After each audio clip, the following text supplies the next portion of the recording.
Guys ready for action. आज हम बता रहे हैं करेक्शन। क्या बता रहे हैं? करेक्शन। यानी कि आज हम सेंटेंस में करेक्शन कैसे होता है, कैसे रॉन्ग सेंटेंस हमें मिलता है और उसकी हम धज्जियां उड़ाकर उसे क्या करेंगे, इंप्रूव करेंगे और राइट करेंगे और करेक्ट करेंगे। ठीक, चलो कम टू द पॉइंट। पहला सेंटेंस बोलो। What kind of man he is? What kind Of man he is? तो ये इनकरेक्ट है। Yes. क्या है? Incorrect. क्यों है? What kind of man he is? अब तुम ये बताओ, जब शुरू में क्वेश्चन वर्ड रखा है, देखो व्हाट है, व्हाट है, और बाद में क्या है, क्वेश्चन मार्क है, तो इस इज की हिम्मत कैसे हुई बाद में जाने की? ये तो कर्ता से पहले होती है ना। Yes, sir. भाई क्वेश्चन वर्ड के बाद होगी हेल्पिंग वर्ब Yes, sir. और कर्ता से पहले, क्योंकि क्वेश्चन वर्ड है। भाई यही तो स्ट्रक्चर होती है कि क्वेश्चन वर्ड होता, फिर हेल्पिंग वर्ब होती और फिर क्या होता, सब्जेक्ट करता है। फैमिली ट्रिक में बताया था, डैडी या मालिक इधर है, हेल्पर इधर है, हेल्पर ने रोक रखा रिश्तेदार को, अब आ जाओ। ठीक है, तो यानी कि उसमें क्या होगा, इज ही। क्या होगा? Is he? अब इसकी करेक्ट बोलेंगे, इसका करेक्ट करके बोलेंगे। पहले इनकरेक्ट बोलो एक बार। What kind of man he is? हाँ, what kind What kind of man of man he is, he is? और क्वेश्चन मार्क है। Yes, तो ये sir. इनकरेक्ट है। कैसा है ये? Incorrect. इसमें करेक्शन करेंगे हम, तो इसे करेक्ट बोलेंगे। What kind of man he is he? हाँ, what kind What kind of man of man is he. is he? क्या होगा? Is he. क्या होगा? Is he? हाँ, देखो ही इज ही हुआ है, Yes, sir. वो ही इज थे, Yes, वो sir. गलत था ना। Yes, sir. तो क्या होगा? Is he. Is he? Clear हो गया? Yes, sir. जहाँ ही इज था उस जगह क्या लगा दिया हमने, इज ही। तो क्वेश्चन मार्क की और क्वेश्चन वर्ड की इज्जत रख ली हमने, Yes, sir. ऐसे ही बना दिया। चलो, From where are you coming? From where, Are you coming? From where are you coming, इसका ही भैया है ये भी। फ्रॉम वेयर है, Yes, where sir. Question word है, Yes, sir. फ्रॉम वेयर, और फिर है क्या, You are. You are coming है ना? Yes, sir. From where You are coming. तो ये इनकरेक्ट है। Yes, sir. From where You are coming.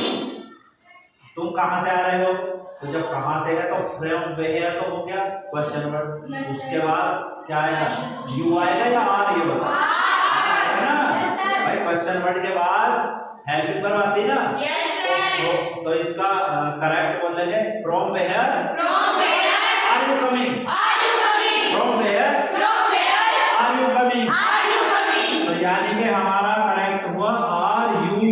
Are you?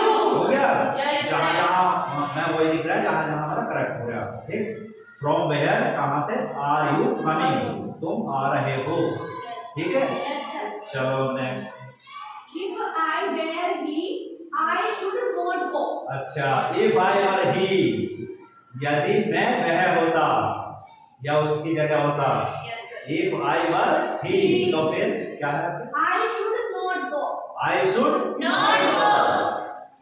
जब ऐसी स्थिति होती है, शर्त वाले हैं, कंडीशनल वाक्य हैं। इफ आई वर ही, यदि मैं ऐसा होता, यानी कि हूं नहीं ऐसा, कल्पना कर रहे हैं, तो कंडीशनल वाक्य हैं।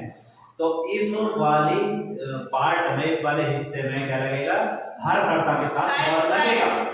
हर कर्ता के साथ क्या लगेगा, तो ये तो सही है। इफ आई वर ही, ये तो सही हो गया। लेकिन आगे क्या लगेगा, वुड। आगे क्या लगेगा, Would. तो आगे क्या है, आई शुड है, तो शुड का हम क्या कर देंगे, Would. क्या कर देंगे, शुड का Would. वुड, WOUD ये आएगा। शुड भागेगा, इसका मतलब वर का और वुड का रिश्ता। Yes, sir. अगर वर दिखाई देगा पहले तो वुड, यानी कि इफ के बाद क्या लगेगा, वर। Word. अगर इफ के बाद वर लगेगा तो उसके दूसरे बोलने में यानी कि कोमे के बाद क्या आएगा? वुड। Would। और कुछ आएगा कुड शुड, तो उसे बता देंगे, ठीक? Yes, तो sir। एक बार इनकरेक्ट बोलेंगे फिर करेक्ट, पहले incorrect. If I were he, I should not go. हाँ, if I were he, he should not go। चलो, I should not go। तो इसका करेक्ट बोलेंगे। If I were he, I would not go. हाँ, if I were he, तो I would not go। समझ गए? वर का संबंध वुड से है, शुड से नहीं। चलो next. If I was you, I would never do that. शुरू में मिल गया टके, मैंने अभी ना बताया था? अरे चोर मिल गया, इसे पकड़ो, भगाओ इसे, बॉस पकड़ा है। Yes, sir। मैंने अभी बताया था ना, Yes, इसके sir। बाद क्या आएगा? वर। ठीक है? Yes, sir। इनकरेक्ट बोलो, इनकरेक्ट बोलो पहले। If I was you, I would never do that. हाँ, if I was you, फिर क्या था? I would never do that.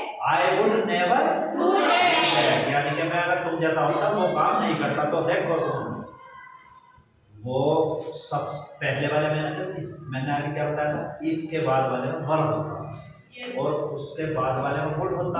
तो बाद वाले में तो वुड है, लेकिन उसने पहले गलती दी थी, बस ऐसे ही करता वो। और पक्का खिलाड़ी, लेकिन हम भी तुम्हें ऐसी तलवार देंगे दुश्मन साहब। ठीक, तो क्या लगा दिया आपने? वर्ब। यानी कि हर कर्ता के साथ क्या आएगा? वर्ब। चलो next. If it will rain, I shall stay at home. हाँ, if it will rain, फिर क्या? I shall stay at home. I shall stay at home। यदि बारिश होगी तो मैं घर रुकूंगा। लेकिन गागी के हम हिंदी में तो बोल रहे हैं, लेकिन इफ वाले हिस्से में प्रेजेंट इंडेफिनिट लगेगा। क्या लगेगा?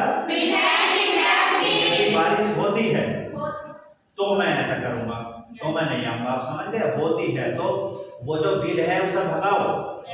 विल का हमारे यहाँ कोई काम नहीं है, हम लगाएंगे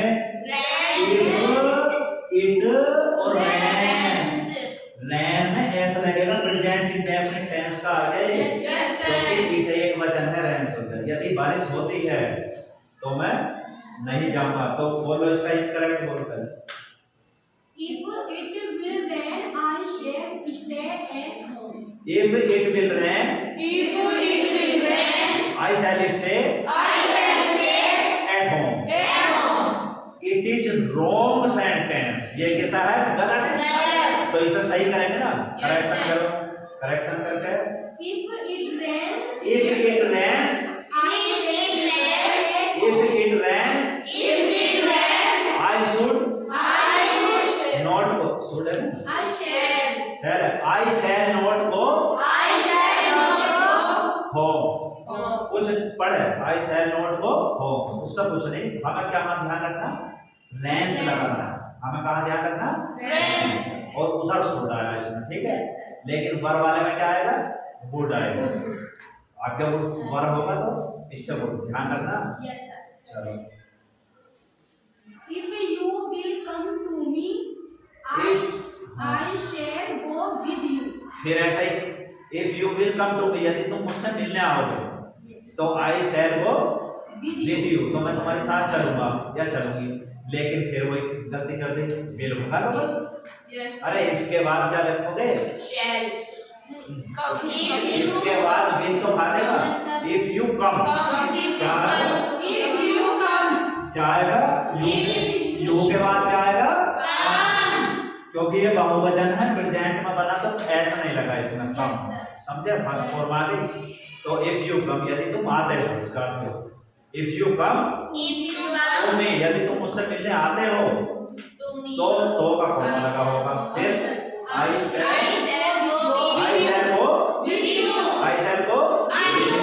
शैल गो विद यू। ठीक है, तो ये हो गया। ठीक है, चलो।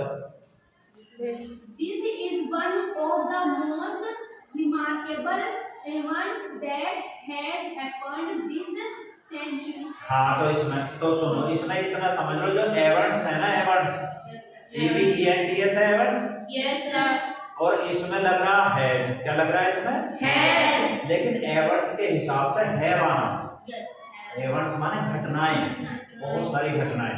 वो जो वन है वो वन नहीं के उन घटनाओं में से एक है, तो घटनाओं का जिक्र हो गया, समझे। तो एवर्ड्स के साथ क्या आना है, क्या आना है, तो एवर्ड्स के बाद क्या आना, EVNTS, एवर्ड्स के बाद क्या आना है, दैट है ना लगा हुआ तुम्हारा, एवर्ड्स दैट है वाला, ऐसी तो है एवर्ड्स दैट है। Yes sir. चलो आगे चलो। She have done it. She have done, It.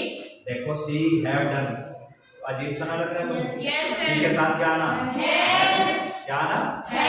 सबसे इजी है। Yes, तो sir. क्या आएगा सी, क्योंकि एक वचन है और हैज है क्या होते हैं परफेक्ट में, तो सी के साथ हैज आता है। Has. चलो एक लगे हाथ ये बात बता दूं, जिस हेल्पिंग वर्ब में एस या मेन वर्ब में एस लगा ज्यादातर वो एक वचन के साथ आ रहा है, जैसे इज क्या है बाद में एस, एक वचन के साथ।